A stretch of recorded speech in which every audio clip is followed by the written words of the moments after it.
Sikkim 365 and Baylor Plus have teamed up to bring Baylor fans the ultimate content bundle. You can sign up now for $17.99 a month, a $5 monthly savings, and get instant access to all premium content on both websites. For more information, visit either sikkim365.com or baylorplus.com today.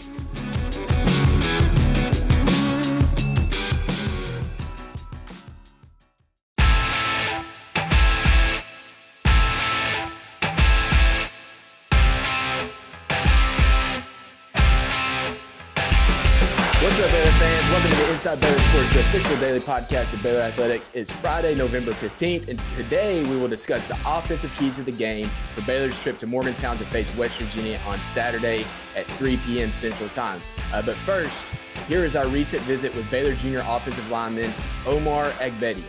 Omar, great to have you on with us today. Obviously, the last 3 weeks, last three games, truly after the bye week, has been a lot of fun for the offensive line. We talked about this a little bit before we started recording, but it was after a bye week when this all got started. Now you have another bye week. Can this O-line, can the offense, can the rushing game take another step after another off week during this season?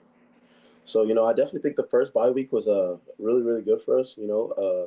We had a lot of things we needed to work on the first half of the season. I thought we were able to do that over the first bye week. And then we were able to stack three good games. They weren't perfect, but, that was definitely up to the standard we were expecting to play. So, this last bye week, we knew what we did in the first bye week, and we kind of try to replicate that with, honing in on the details you're messing up in the three games to, kind of increase our play going into West Virginia week. So I want to say we did that, and I'm excited to see how we play out of the bye week. I mean, man, how do you go from like kind of where y'all were at production wise through the first few weeks running the football specifically to where you're at now? I mean, y'all are averaging 250 yards rushing the last three games, and you've only allowed 3 sacks. Like, what has led to this massive change for y'all? I don't think it was necessarily a massive change. It's the same. It's basically the same guys playing, and I think it was a mindset change. We know that the O-line play we were producing before wasn't acceptable, and we had to do some real self-reflecting, and I think we did that, and we were able to come together as one group, and improve our play as a whole. So yeah. So how do you balance getting complacent with continuing to work? Like, I mean, truthfully, you were talking about it before we got on, but like we get excited talking about the O-line now. And so how do you avoid saying, oh, we're arrived, we're here? Does Coach Miller help you with that? Does your teammate, like, what's the leadership like to avoid that happening? I think a lot of things goes into that. I think we have a very hungry O-line unit, and our record right now isn't great. Although it's winning at this moment, it's not a great record. In our opinion, 5-4 is not great. We wanted to be, our mindset was going undefeated this season. So we still got a lot to prove.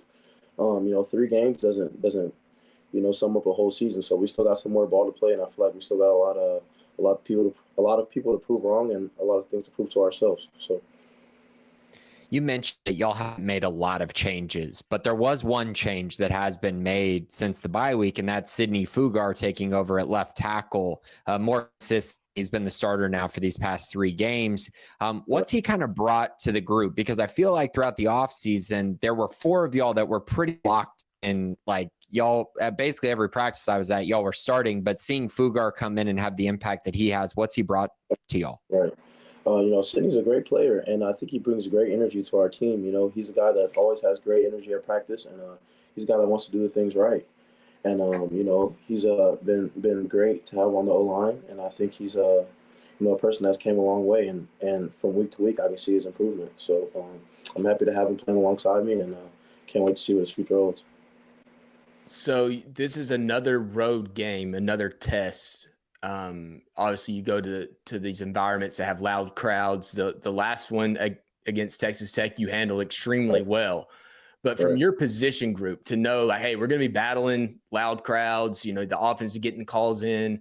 How do you approach these games, preparing for them? And also on building on that, what type of confidence that you have now that you've played in so many of these environments this season? Right. I definitely say, the more experience you have as a group in hostile environments, you definitely will, play better. But I think our group is coming in with a chip on our shoulder. I don't know what the exact stat was, but I believe we've never won over there at West Virginia. So that's definitely been a motivating factor for us, and that's kind of embarrassing to say that we've never won over there. So I think this was a question. I kind of lost the question, but I'm pretty sure it was about the hostile environment and things like that. But we're going to try to put that to the side, and if we win over there, it'll be the first time ever, and that's what we plan to do. So. Omar, you transferred to Baylor this offseason. Right. What was it about Baylor and just the culture at Baylor that really made you interested in the program, and how happy are you with the decision that you made? Right. It was a couple of things that went into my decision of Baylor. I really believed in Coach Aranda, and sitting down and talking to him on my visit, he told me exactly what he expected, and that's kind of what I was expecting. And then Coach Bav, he was a great person, and I really got to know him on my visit, and the location of Waco is way closer to my family, so it was like kind of a no-brainer. And then can you ask me the second question one more time? Yeah, just like now that you've kind of gone through the season a little bit, how happy are you with the decision that you made? Right. Yeah, I'm very happy. I think I'm right where I'm supposed to be.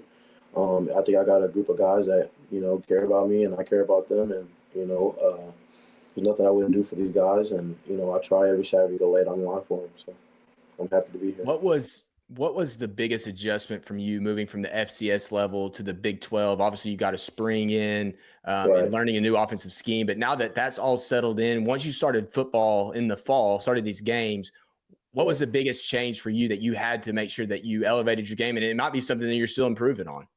Right. I definitely say it's way more technical here in the Big 12 than it was in the FCS. Sometimes you can just get away with having bad technique but being bigger or stronger than somebody.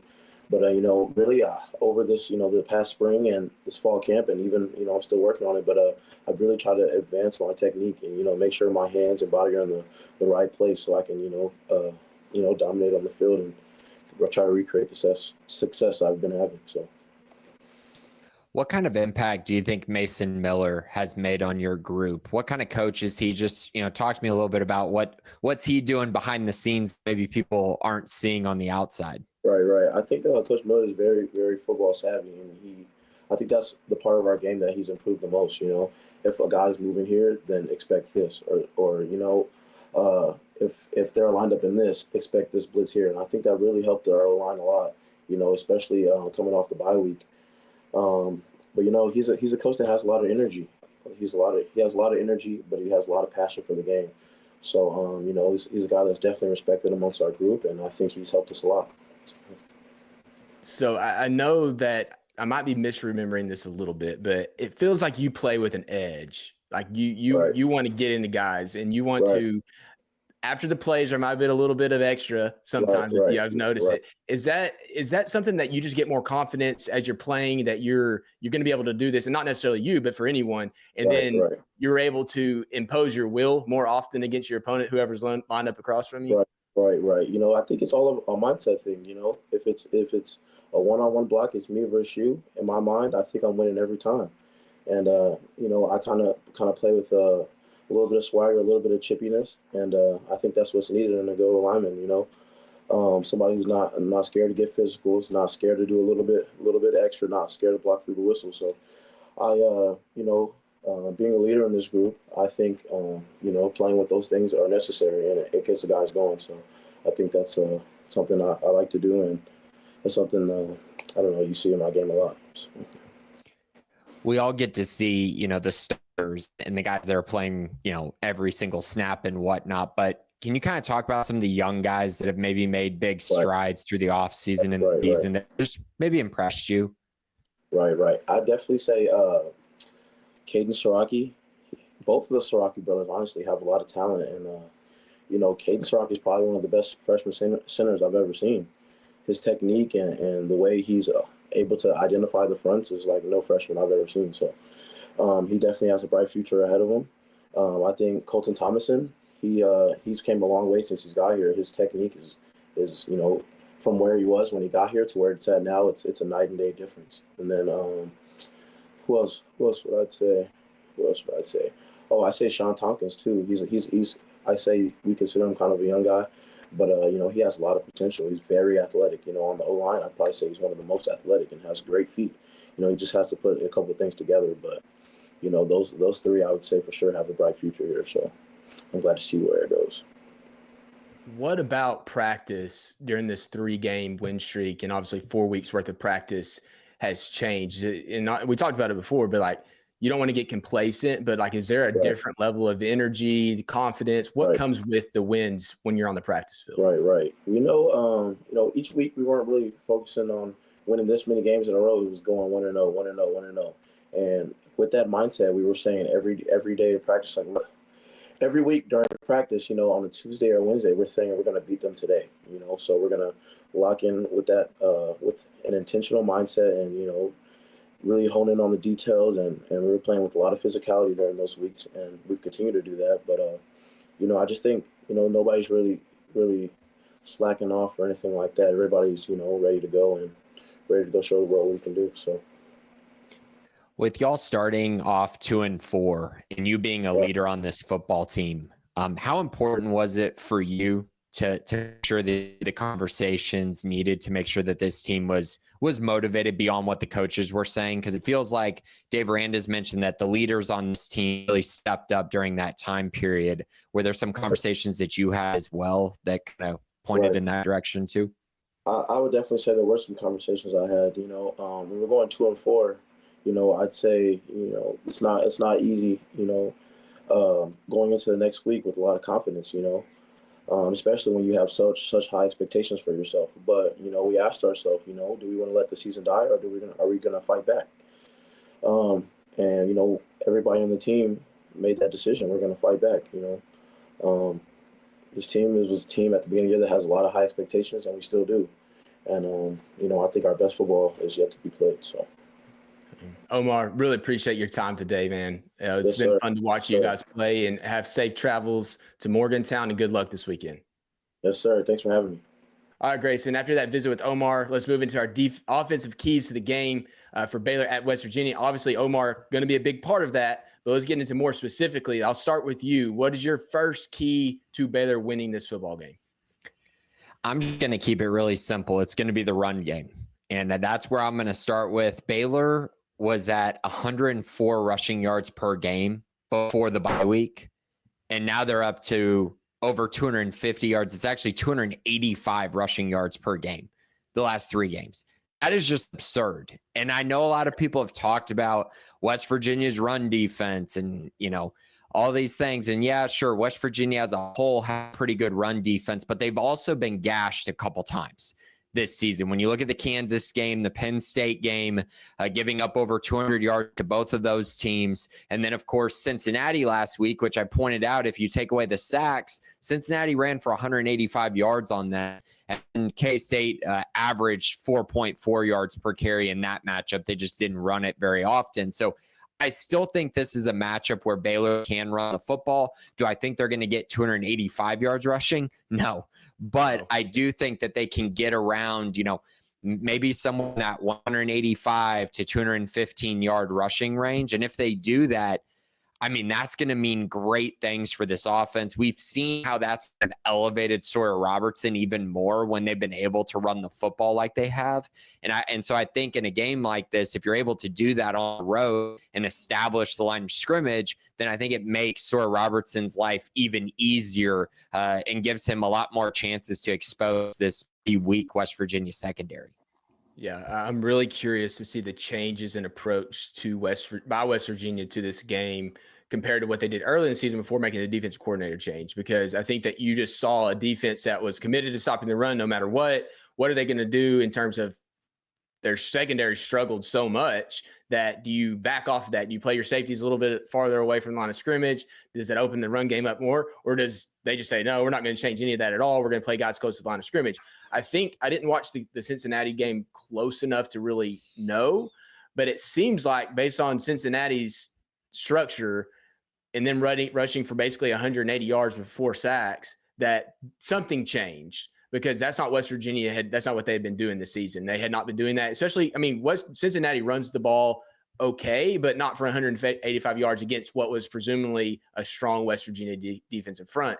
So I'm really curious to see what approach they come out with. And that could lead to even a bigger day than expected. They say, hey, we're going to let you run a little more so we can protect against the pass. But Baylor's so balanced offensively that it's like, what do you do? What risks do you take? Because go back to the Texas Tech game. Tech knew, okay, we're going to go in this game and protect against the pass. And then Baylor ran all over them. And then it builds and builds each week, and teams have to adjust to say, okay, Baylor's going to be able to do this. Now, how do we adjust our defense for the specific game? We'll see what West Virginia does, but I'm with you. If you can run the football, I mean, that's a key to anybody's offense. Right now, I think this is kind of also why I'm pointing to this, because I do believe the emphasis for the new defense coordinator was to try to limit explosive plays. And they did a good job of that against Cincinnati outside of the 80-yard touchdown that they gave up, which I just think it was bad. I mean, their secondary still does not have I don't think they have the talent out there to really completely get rid of that, but I do think that's what they're trying to get rid of. And if you're going to try to get rid of that, then you're going to have to give up something else. And I think what they're going to be giving up is more running lanes, opportunities for, first down runs, 20-yard runs, more opportunities for getting in position where you're setting up on, 3rd and 2 very often because of your run game. And so I think those things set up really well for Baylor to continue to just run the football and continue to do what they've been doing the last 3 weeks, even though, statistically, West Virginia looks like a much bigger challenge than the other 3 teams they faced. Yeah, it does. And I think schematically they were different too. And with all of that, I think going into my first game, my key to this offensive game is third downs, which is going to play right into the hands of running the football. West Virginia is dead last in Big 12 play on third downs defensively, 49.35%. Baylor, who is 13th in third down conversions offense, but the difference is in the last 3 games, that number's up to 44%, which would be like top 5 in the league. Baylor getting into third downs is a lot different than it was early in the season. Now, you go and say, well, West Virginia has a good defensive front. And we mentioned this earlier in the week. It's kind of like, well, is this fool's gold with West Virginia's defensive run game? And it kind of seems that way based on third down conversions, because they're getting into third downs and they're stopping them on traditional, first, second down in the run. But then they get into third downs and they're not stopping any. They're 16th in the Big 12 in third down conversions. So Baylor converting 45% or more of third downs in this game. That just seems like if you convert that number that you're already putting up and they're allowing more than that traditionally in all of their games, you got to feel really good, because that means you're extending drives. And you're not even having to worry about explosive plays from your running backs. You're not having to worry about it in the passing game. You're just extending drives and taking the ball away from West Virginia's offense. Yeah, I think the thing that is important to point out there is, their secondary has been so bad that, again, teams I think are getting in positions where it's, 3rd and 2, 3rd and 1. And then also when they're in 3rd and 9, it's like, well, this isn't insurmountable because West Virginia's pass defense is so bad. So it's kind of that mixture of things that has just plagued this West Virginia defense and honestly kept them from being, a pretty good defense. If they could get off the field on third down, their stats would probably look a whole lot better, but they simply can't and haven't all season long. And so, yeah, that's definitely something that I'm keeping my eye on as well. Now, offensively for Baylor, I think that I mean, pretty much got to talk about him all week, but Sora Robertson, I think his play has been not underappreciated. I think over this stretch, we definitely have seen him make a huge step forward, and he's played extremely well. But we've mentioned his QBR every week, and these things have started to add up. I mean, he's got the number 6 QBR in the entire nation. I understand QBR is not a perfect stat. I get that. But when the guys that are around you and in front of you are Cam Moore, Jalen Milroe, Dylan Gabriel, Curtis Rourke, I mean, you're doing something right, and you're doing something really right. And that's been something that has been really fun to watch. And now you're telling me he's going into a matchup against what is arguably the worst pass defense in the Big 12. I mean, I think my key here for him is just, continue what he's been doing, but then also there's an expectation for even more because of the defense that he's playing against. And Sora's just done a really good job at, I think, moving this team downfield, being patient when the chances are there to take shots down the field and then converting on those. So far this year, he's 16 of 40 for 448 yards, 8 touchdowns, just 2 interceptions on throws of 20 plus yards down the field. So he's been really good in those areas of the field, and that allowed them to be very explosive. He also has a 13.2 average yards per completion, which is insanely high. Like, that is really, really good. And most times when you see a number like that, it speaks very highly of the offense. And so I think that's just one of those things where we look back on this year and where Baylor is currently at. And I think it's pretty easy to say that he's been Baylor's best player this season. And I think that he's a guy who has taken this team to a whole nother level. And now, again, gets to go on the road against a very bad defense. And we've seen what he's done against very bad defenses. We've seen what he's done against good defenses. And I don't think that's a great thing to watch if you're a West Virginia fan, at the idea of trying to stop him and the way that they've been playing offensively. Yeah, it's specifically in general for this matchup. It's really interesting. You look at Baylor's defense versus West Virginia's defense. West Virginia's only given up 27.5 points. But if you just looked at the raw numbers between Baylor's defense, who's given up 33.6 in Big 12 play, to West Virginia's 27, and I just look at all the other numbers, it doesn't add up. There's a disconnect in there. And not because Baylor's defense is just so much better, but it's because of the areas that West Virginia struggled. And it's pass defense. I mean, you look up and down the board, yards per pass, 15th. This is all Big 12 play only. So yards per pass, 15th. Third down conversions, 16th. Fourth down conversions, 16th. Red zone touchdowns allowed, 15th at 79%. Passing explosive play rate, 12th. Tackles for loss, 10th. So like it's everywhere. Scoring at 27.5 with all those other numbers, it doesn't really add up to me. And we'll talk about this in our game predictions later, but there's just something weird about what they've done. And maybe because they're limiting possessions. Maybe their rush offense is limited possessions overall. I haven't looked at those numbers. Maybe that's the reason. But it's truly where Baylor probably gives up more points than what their defense actually is. I don't think their defense is 14th overall in the Big 12, but that's what their scoring defense says. I don't think West Virginia is as good as what the 10th scoring defense shows at 27.5. So really intrigued to see how this game goes, and playing off of all of that into what West Virginia struggles with is have 3 to 4 explosive passing plays. I think Baylor's going to have general success running the football, and it all goes back to what they do defensively. But if they're running the football, you still got to have some explosive plays to keep that defense loose. And Sawyer Robertson specifically having 3 or 4 of those 30-type yard plays, 25, 30-plus yards is massive. And it takes the crowd out of it, for one, as much as the running game does. That can really take it out. And I guess you kind of mentioned, like, we've talked about him a lot, but then last week, or against TCU, he didn't have a single passing touchdown. So those are going to return. And then it's at this game kind of seems like it's going to be. So if they're explosive passing touchdowns, maybe that's what it is. Or if it's just being consistent like he did against Tech and having 5 passing touchdowns because he was efficient when he did throw the football. He didn't have to throw it a ton. So there's some give or take, but maybe this is a game where he has a career high type of passing yards because West Virginia is giving that up, wanting to stop the run.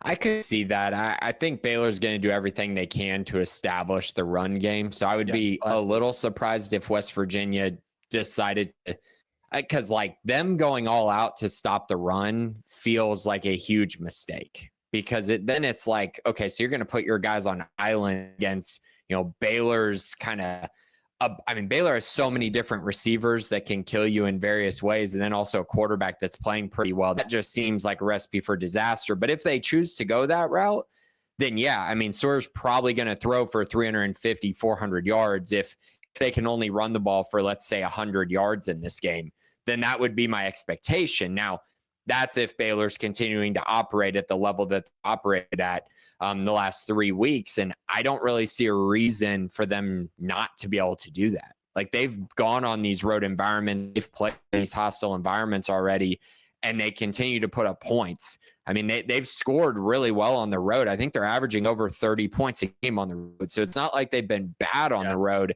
They just haven't been able to get the wins. I think they're 1-3 in true road games this year. So they're going to have to flip that script for sure. But again, I don't really have any hesitations thinking that this offense is going to be able to put up points. And I think it could go in a variety of ways. If West Virginia takes away one thing, then I think Baylor will kill them with another thing. If West Virginia chooses to take away the other thing, then I think Baylor will kill them with the exact opposite. So, yeah, I think it's set up very well for Baylor to have a lot of success offensively.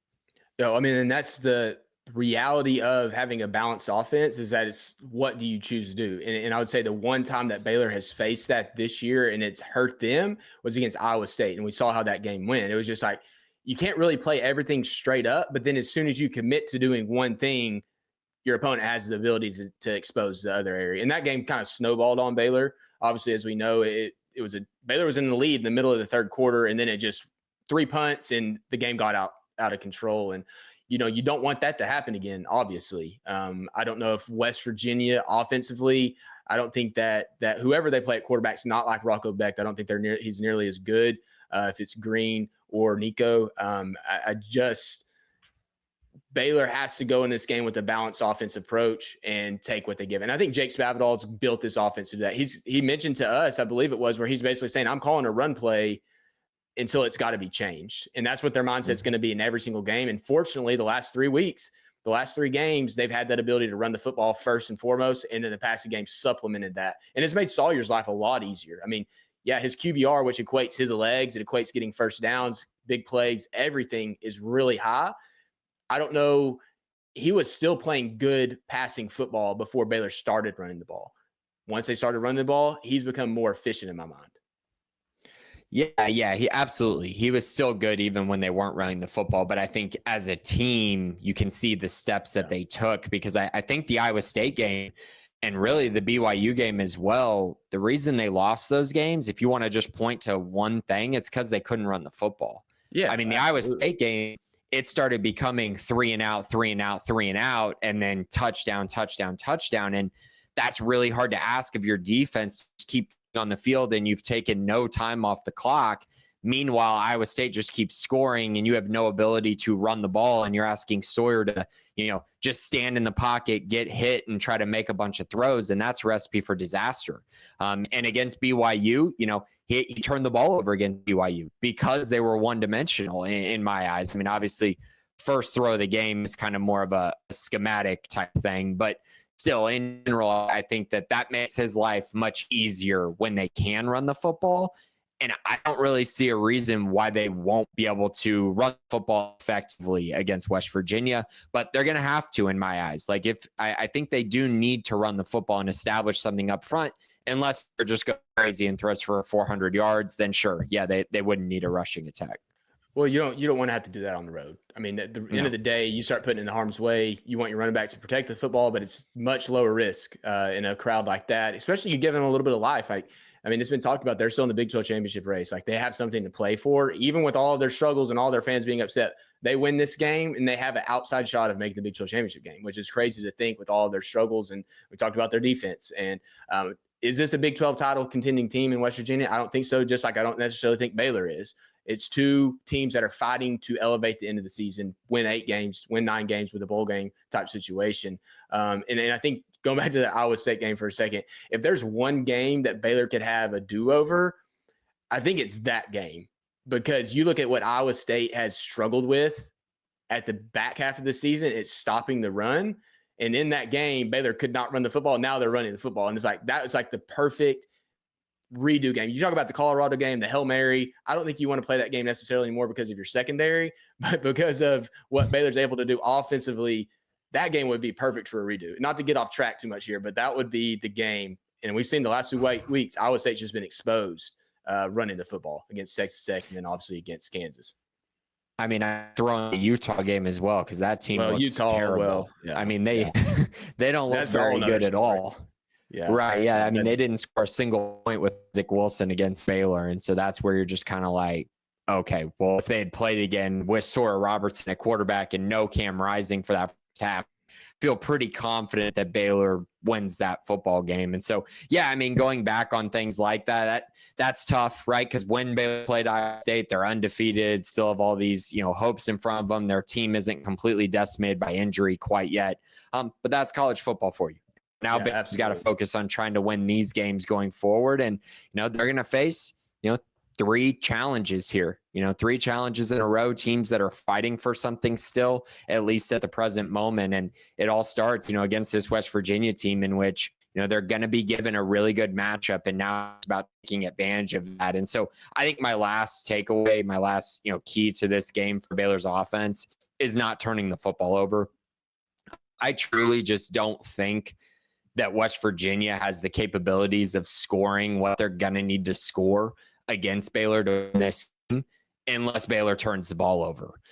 If Baylor starts turning the ball over, if they have, probably if they have 2 turnovers and defense doesn't have any for Baylor, I find it very unlikely that Baylor's going to win this football game. And so that's where that matters so much. And so Sora Robertson taking care of the ball, the running backs taking care of the ball, not fumbling it, special teams, all of these things go into it. But in general, it's just not turning the ball over, not doing the things that become self-inflicted wounds that cost you a football game. And that's what happened to Cincinnati last week. And I have a feeling West Virginia is going to try to do that again this week. I think they're going to take risks. They're going to take chances defensively to try to get pressure on Sawyer, strip the football. And then I think at times they will bring blitzes and force Baylor to win in one-on-one coverage. And Baylor got to be able to take advantage of those situations and not turn the football over.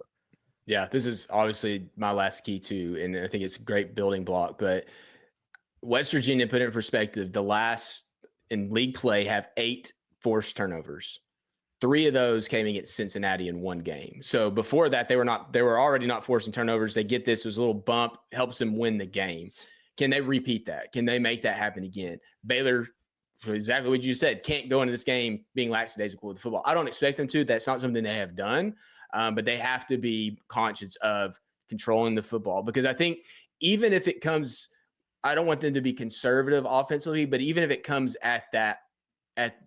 with doing that, saying, hey, let's a little bit early, let's just protect the football, get into a groove offensively, not take a ton of risk. Whereas West Virginia is going to try to take risk, try to knock the ball out, try to create big plays. Let's be conservative early. Let's let this game get into a flow, and then we'll start taking our shots.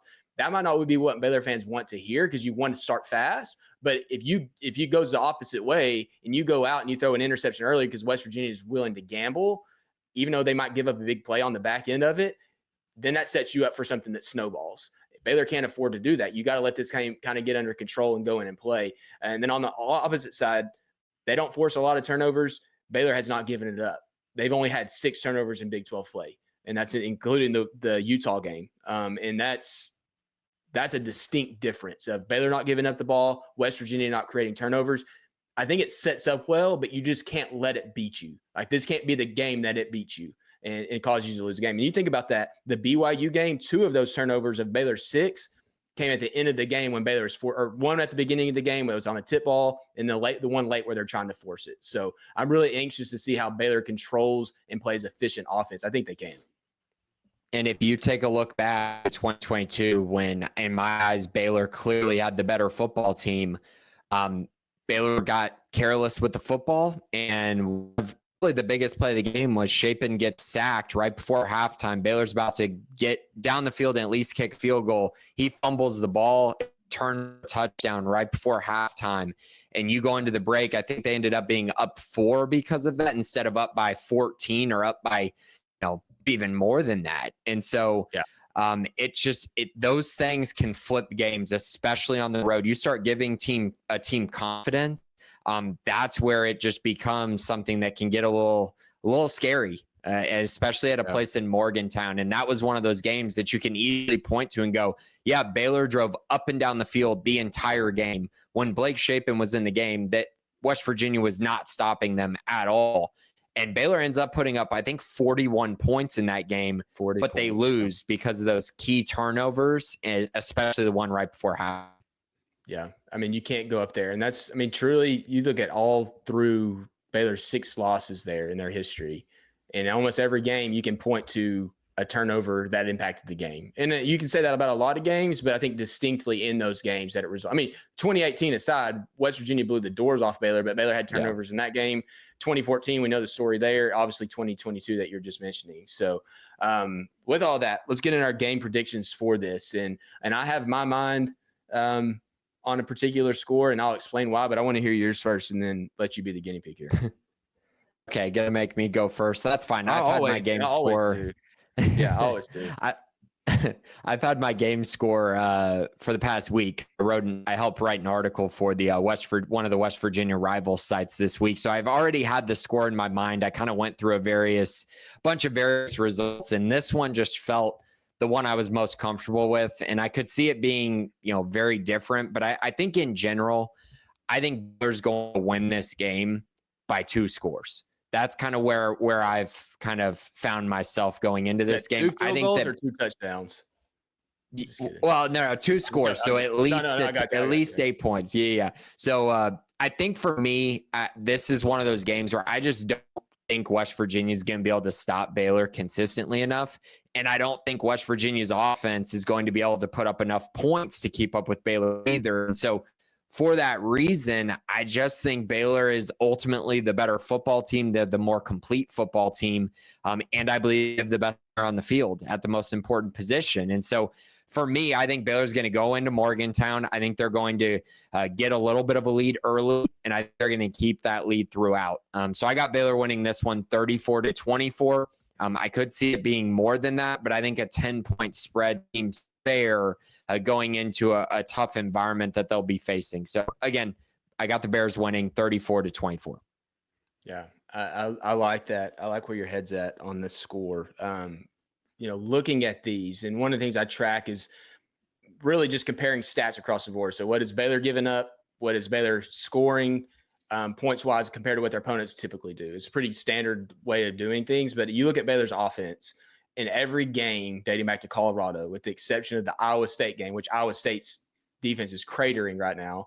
But in general, Baylor scored 7 more points than Colorado allows, 5 more points than BYU allows. The Iowa State game, they scored 3 less. That goes back to that game. They scored now 3 points than what Iowa State typically allowed. Texas Tech, 24 more points than allowed. Oklahoma State, 1. Now it's 1. Oklahoma State's defense is so bad, but 1 point more with 38 points. TCU, 10 more points than what TCU allows. Big 12 play. I don't think that West Virginia's defense is good enough to say Baylor's not going to score points. Right now, Baylor's scoring 32 points. West Virginia's giving up 27 points. So if Baylor kind of just sits in that ballpark, they're looking at 33 points scored. Now, Baylor's defense, on the other hand, scoring 33 points, but West Virginia's offense doesn't consistently score more than what their opponents give up. So your prediction is exactly in line with what I was thinking. And I'm going to go with like a 33-27 type game, more of a 1-possession game, but it's going to be like late field goal, separates them a little bit type of situation. But I don't see a path to West Virginia just running away this game unless there's just multitude of turnovers by Baylor. I think it's more likely that Baylor wins by 2 possessions than West Virginia wins by 2 possessions. I think it's going to be a close game in general, 2.5 points. But in general, I mean, you look at the line, it opened as West Virginia a 1.5 point favorite, and it shifted completely the other way. And it got up to 3 at one point. It dipped back down to 2.5 favorite by Baylor. I think that speaks to Baylor's team in this particular matchup, because to flip that drastically from one favorite to the other favorite by a multitude of points is a big deal. And I think people are recognizing what Baylor's doing offensively, even though the advanced metrics haven't completely caught up to Baylor's offense. Like, it's still a top 30-ish advanced metrics offense, but I think that you could justifiably say it's more like a top 25, top 20 type offense overall. I don't think West Virginia is ready to stop them consistently. I agree with that. And I think Vegas is basically telling you, and where the money is going is basically telling you that if this game was played on a neutral site, Baylor would be right around probably a touchdown or 6-point favorite going into this game. So I think it's far more likely that Baylor runs away with this game. Like, I could see a situation where they, beat West Virginia by like 20 points. I could see it. That's not what I'm predicting to happen, but I could absolutely see a path to that if West Virginia starts turning the ball over.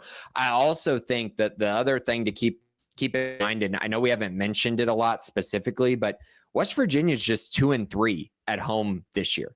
And one of those wins is against Albany. Like, they have not really been good at home, and they've gotten blown out 3 times at home by Iowa State, Kansas State, and Penn State.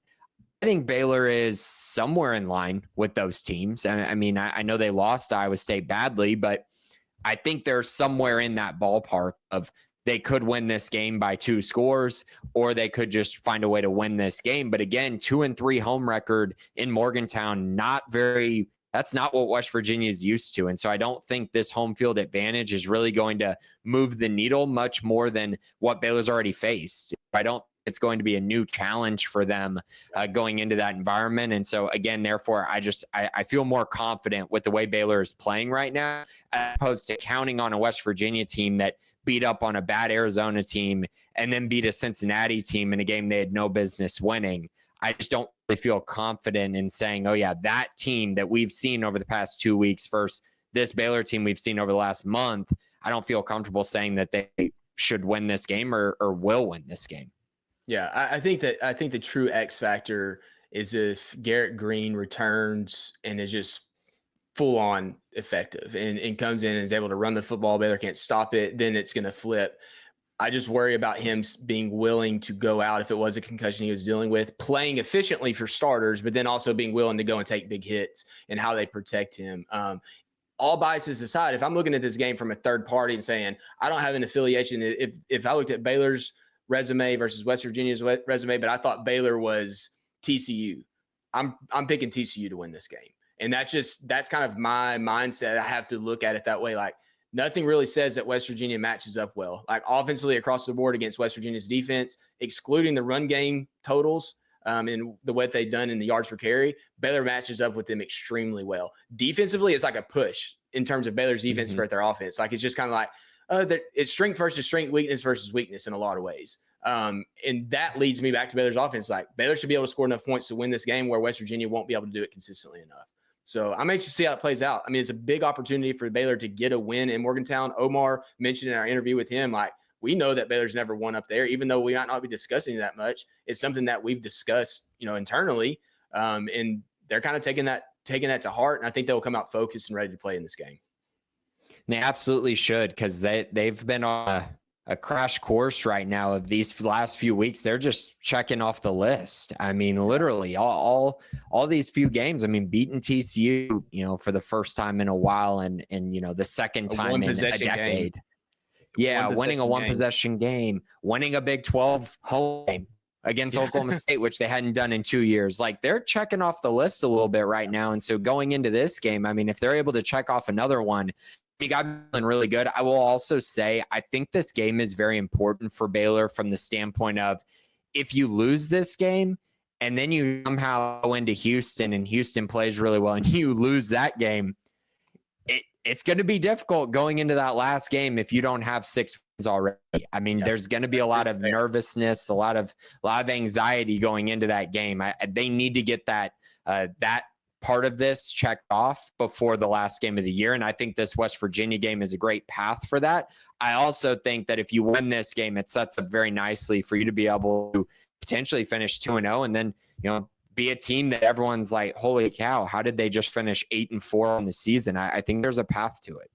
Yeah. And I don't think that it would be surprising based on what we've seen, because we know the Big 12 top to bottom is very evenly matched. You mentioned West Virginia's games against Kansas State, and you mentioned their game against Iowa State. I think Penn State's a different level. I think Penn State's obviously really good. They're a top 10 type team.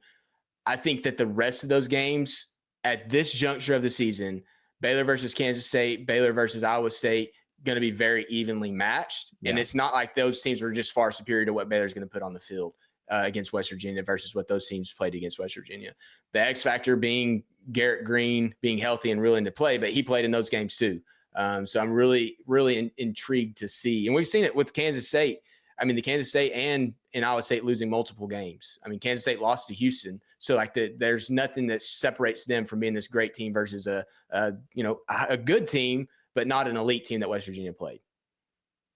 Right. And I agree with that. I think that in general, you look forward to where these teams at now in the season. And it's like, I think you can make a pretty good case that Baylor's a top 5 team in the Big 12 right now, like the way they're playing. Now, that doesn't really matter at all because it is a big picture thing. Like, you have to take into account the whole season, but the way they're playing right now, I could make that argument. I mean, they've been the best offensive team in the conference for a month now, and it really hasn't even been close. And that's even better than Colorado. Like, they've been really, really elite on the offensive side of the ball. Again, top 6 quarterback in QBR. I mean, they're doing a lot of things that are just making everyone take a pause and be like, oh, maybe we need to readjust some things. And I think everyone is kind of doing that with Baylor over these past 3 games and over the past month of the season. Yeah. All right, Baylor fans, that's going to do it for this episode of Inside Baylor Sports. Thanks to Omar for joining us a little bit ago. Thanks to each of you for listening. For Grayson and I, have a great weekend, game weekend, back in action this weekend against West Virginia. Baylor is, and sick and Bears.